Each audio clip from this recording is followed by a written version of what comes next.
ನಮಸ್ಕಾರ ಸ್ನೇಹಿತರೆ, ಹೇಗಿದ್ರೆ ಎಲ್ಲರೂ ಚೆನ್ನಾಗಿದ್ರೆ ಅನ್ಕೊಳ್ಳಿ ಸ್ನೇಹಿತರೆ. ಎಲ್ರಿಗೂ ಮೀಡಿಯಾ ಅಪ್ಡೇಟ್ ಚಾನಲಿನ ಮತ್ತೊಂದು ವಿಡಿಯೋಗೆ ತಮಗೆಲ್ರಿಗೂ ಸ್ವಾಗತ ಸುಸ್ವಾಗತ.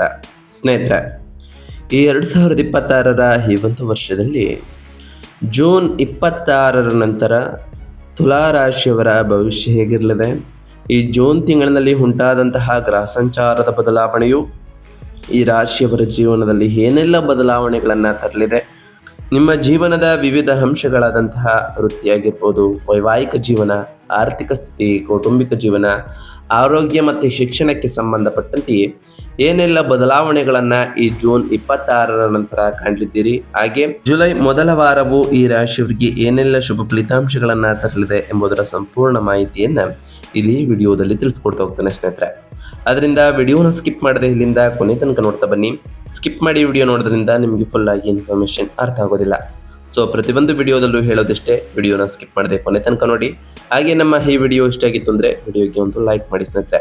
ಯಾರೇನು ನಮ್ಮ ಚಾನಲ್ನ ಸಬ್ಸ್ಕ್ರೈಬ್ ಮಾಡ್ಕೊಳ್ಳದೆ ವಿಡಿಯೋನ ನೋಡ್ತಿದ್ದೀರಾ ಅವರು ಈಗಲೇ ಸಬ್ಸ್ಕ್ರೈಬ್ ಮಾಡ್ಕೊಳ್ಳಿ. ಸಬ್ಸ್ಕ್ರೈಬ್ ಮಾಡಿಕೊಂಡು ಪ್ರತಿನಿತ್ಯ ವಿಡಿಯೋ ವಾಚ್ ಮಾಡ್ತಿರೋರಿಗೆ ಥ್ಯಾಂಕ್ ಯು ಸೋ ಮಚ್ ಅಂತ ಹೇಳ್ತಾ, ಹಾಗಾದರೆ ಈ ತುಲಾ ರಾಶಿಯವರಿಗೆ ಈ ಜೂನ್ ತಿಂಗಳು ಏನೆಲ್ಲ ಬದಲಾವಣೆಗಳನ್ನು ತಂದಿದೆ, ನಿಮ್ಮ ಜೀವನದಲ್ಲಿ ಏನೆಲ್ಲ ಸಕಾರಾತ್ಮಕ ಬದಲಾವಣೆಗಳು ಉಂಟಾಗಲಿದೆ ಎಂಬುದನ್ನು ಒಂದೊಂದಾಗಿ ನೋಡ್ತಾ ಬರೋಣ. ಹೌದು ಸ್ನೇಹಿತರೆ, ಈ ತುಲಾ ರಾಶಿಯವರಿಗೆ ವೃತ್ತಿ ಜೀವನದಲ್ಲಿ ಒಂದು ಅದ್ಭುತವಾದಂತಹ ಸುವರ್ಣ ಅಧ್ಯಾಯವಾಗಿತ್ತು ಈ ಜೂನ್ ತಿಂಗಳು.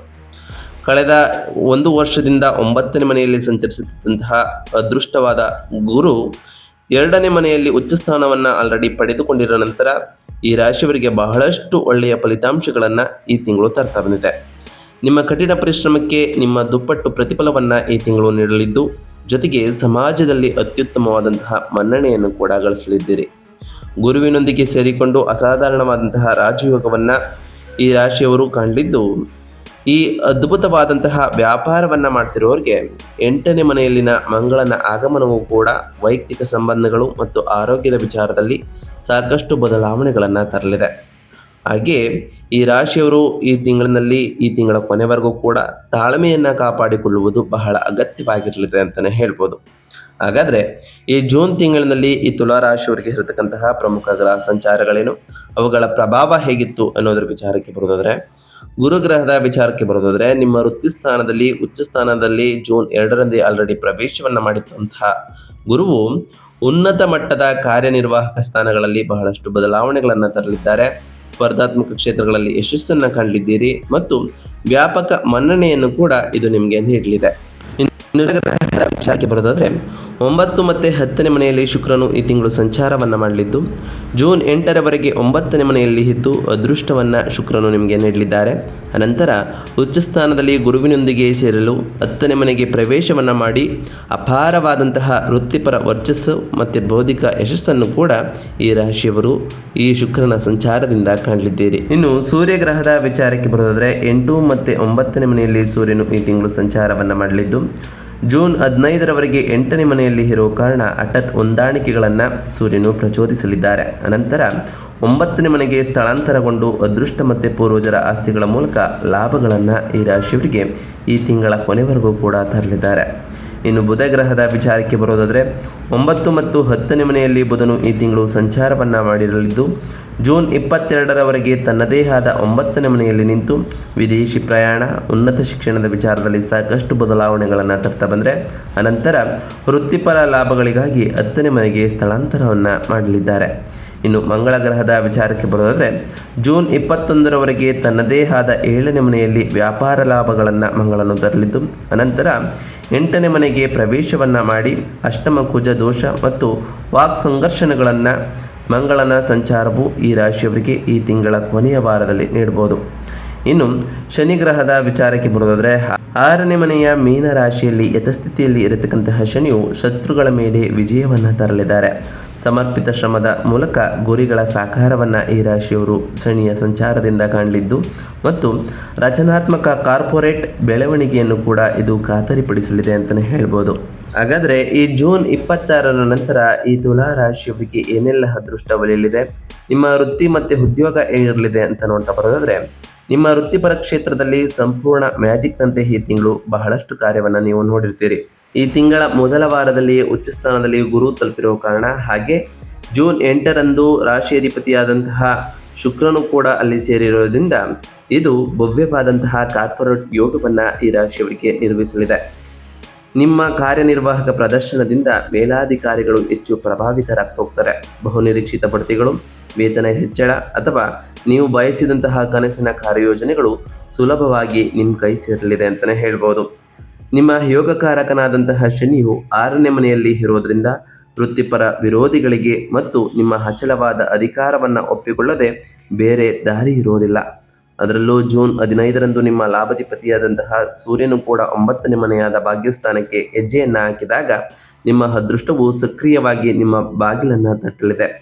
ಈ ಜೂನ್ 26ರ ನಂತರವೂ ಕೂಡ ಉದ್ಯೋಗಾಕಾಂಕ್ಷಿಗಳಿಗೆ ಉನ್ನತ ಸರ್ಕಾರಿ ಮತ್ತು ಕಾರ್ಪೊರೇಟ್ ಪಾತ್ರಗಳನ್ನು ಯಶಸ್ವಿಯಾಗಿ ಪಡೆಯಲಿದ್ದೀರಿ. ಮತ್ತೆ ಸಮಾಜದಲ್ಲಿ ನಿಮ್ಮ ಒಟ್ಟಾರೆ ಪ್ರತಿಷ್ಠೆಯು ಕೂಡ ಅದ್ಭುತವಾಗಿ ಈ ಟೈಮ್ನಲ್ಲಿ ಏರಿಕೆಯಾಗಲಿದೆ ಅಂತಲೇ ಹೇಳ್ಬೋದು.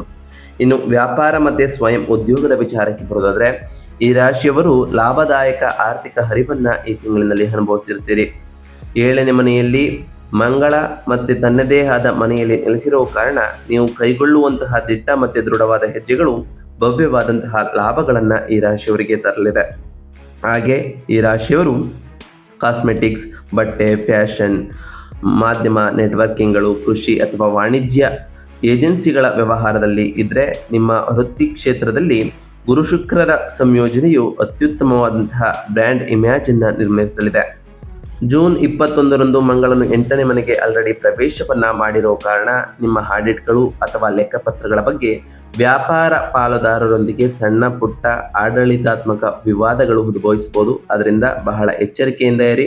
ಹೊಸ ಹೂಡಿಕೆಗಳನ್ನು ಮಾಡುವ ಮೊದಲು ಎಲ್ಲ ದಾಖಲೆಗಳು ಸಂಪೂರ್ಣವಾಗಿದೆ ಎಂಬುದನ್ನು ಪರಿಶೀಲಿಸುವುದು ಬಹಳ ಜಾಣತನವಾಗಿರಲಿದೆ. ಇನ್ನು ಆರ್ಥಿಕ ಸ್ಥಿತಿಯ ವಿಚಾರಕ್ಕೆ ಬರೋದಾದರೆ ನಿಮ್ಮ ಜೀವನ ಮಟ್ಟವು ಈ ತಿಂಗಳಿನಲ್ಲಿ ಏರಿಕೆಯಾಗಿರುತ್ತದೆ. ನಿಮ್ಮ ವೃತ್ತಿ ಜೀವನದಲ್ಲಿ ಸಾಧಿಸಿದಂತಹ ನಿರಂತರ ಪ್ರಗತಿಯು ನಿಮ್ಮ ಬ್ಯಾಂಕ್ ಬ್ಯಾಲೆನ್ಸ್ ಅನ್ನು ಕೂಡ ಇನ್ನಷ್ಟು ಶ್ರೀಮಂತಗೊಳಿಸಲಿದೆ.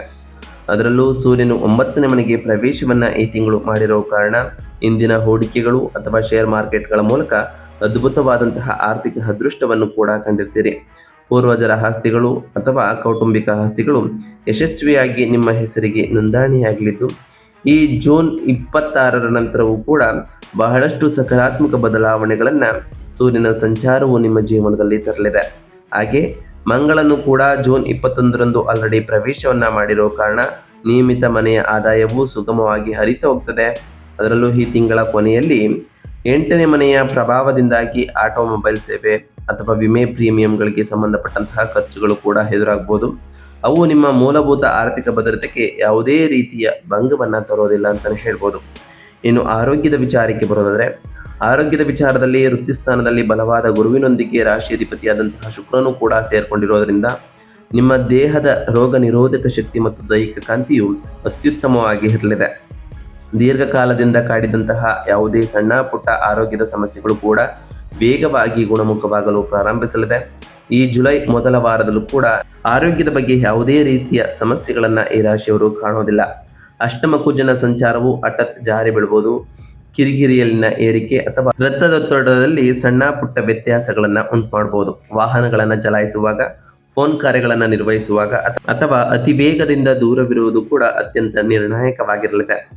ಯೋಗ ಅಥವಾ ಉಸಿರಾಟದ ವ್ಯಾಯಾಮಗಳನ್ನು ಈ ರಾಶಿಯವರು ಅಳವಡಿಸಿಕೊಳ್ಳುವುದು ನಿಮ್ಮ ಮನಸ್ಸನ್ನು ಗಮನಾರ್ಹವಾಗಿ ಶಾಂತವಾಗಿರಿಸಲಿದೆ ಅಂತಲೇ ಹೇಳ್ಬೋದು. ಇನ್ನು ಕೌಟುಂಬಿಕ ವಿಚಾರದ ಬಗ್ಗೆ ಮಾತನಾಡ್ತಾ ಬರೋದಾದರೆ ಈ ರಾಶಿಯವರಿಗೆ ಕೌಟುಂಬಿಕ ಜೀವನವು ಮಿಶ್ರ ಫಲಿತಾಂಶಗಳನ್ನು ನೀಡ್ತಾ ಬಂದಿದೆ.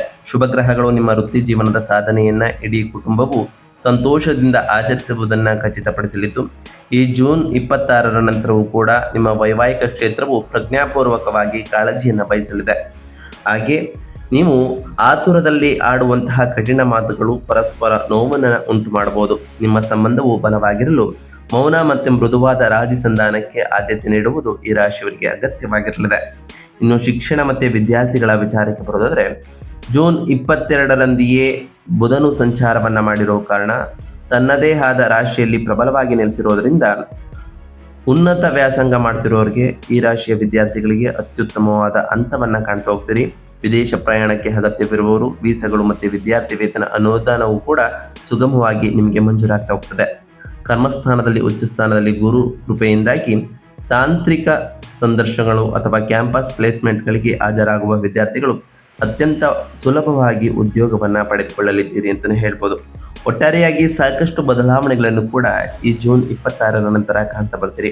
ಹಾಗಾದರೆ ಈ ಜೂನ್ ತಿಂಗಳಿನಲ್ಲಿ ಈ ಜೂನ್ 26ರ ನಂತರ ಈ ರಾಶಿಯವರು ಮಾಡಬೇಕಾಗಿರುವಂತಹ ಸರಳ ಪರಿಹಾರದ ವಿಚಾರಕ್ಕೆ ಬರೋದಾದರೆ, ಉಚ್ಚ ಸ್ಥಾನದಲ್ಲಿ ಗುರುವಿನಿಂದ ಒದಗಿಸಲಾದ ಬಲವಾದ ವೃತ್ತಿಪರ ಅದೃಷ್ಟವನ್ನು ಕಾಪಾಡಿಕೊಳ್ಳಲು ಅಂತ್ಯದಲ್ಲಿ ಎದುರಾಗುವ ಅಷ್ಟಮ ಕುಜ ದೋಷವನ್ನು ಹೋಗಲಾಡಿಸಲು ನಾವು ತಿಳಿಸ್ಕೊಡುವಂತಹ ಸರಳ ಪರಿಹಾರವನ್ನು ಮಾಡ್ತಾ ಬನ್ನಿ.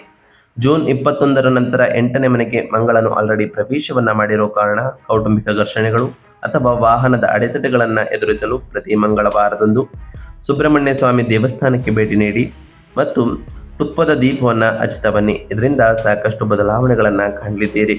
ಹಾಗೆ ಉಚ್ಚ ಸ್ಥಾನದಲ್ಲಿ ಗುರುವಿನ ಸಂಪೂರ್ಣ ಕೃಪೆಯನ್ನು ನೀವು ಪಡೆದುಕೊಳ್ಳಲು, ನಿಮ್ಮ ವೃತ್ತಿ ಜೀವನದಲ್ಲಿ ಶಾಶ್ವತವಾಗಿ ನೆಲೆಗೊಳ್ಳಲು ಗುರುವಾರದಂದು ಹಳದಿ ವಸ್ತ್ರವನ್ನು ಧರಿಸಿ ಶ್ರೀ ದಕ್ಷಿಣಮೂರ್ತಿ ಸ್ತೋತ್ರವನ್ನು ಪಠಿಸಿ, ಹಾಗೆ ಪ್ರತಿ ಗುರುವಾರದಂದು ಗುರುರಾಯರ ಜಪವನ್ನು ಮಾಡಿ. ಸ್ನೇಹಿತರೆ, ನಿಮ್ಮ ರಾಶಿಯಧಿಪತಿಯಾದಂತಹ ಶುಕ್ರನನ್ನು ಇನ್ನಷ್ಟು ಬಲಪಡಿಸಲು, ಸಂಪತ್ತು ಹಾಗೂ ಸಾಮರಸ್ಯವನ್ನು ಮನಬಂದಂತೆ ಆಕರ್ಷಿಸಲು ಪ್ರತಿ ಶುಕ್ರವಾರದಂದು ತಾಯಿ ಜಗನ್ಮಾತೆಯಾದಂತಹ ಲಕ್ಷ್ಮೀ ದೇವಿಗೆ ಪೂಜೆಯನ್ನು ಸಲ್ಲಿಸಿ, ಹಾಗೆ ಲಕ್ಷ್ಮೀ ದೇವಿಗೆ ಪ್ರಿಯವಾಗಿರುವಂತಹ ಬಿಳಿ ಹೂಗಳನ್ನು ಅರ್ಪಿಸಿ ಪೂಜೆಯನ್ನು ಸಲ್ಲಿಸಿ.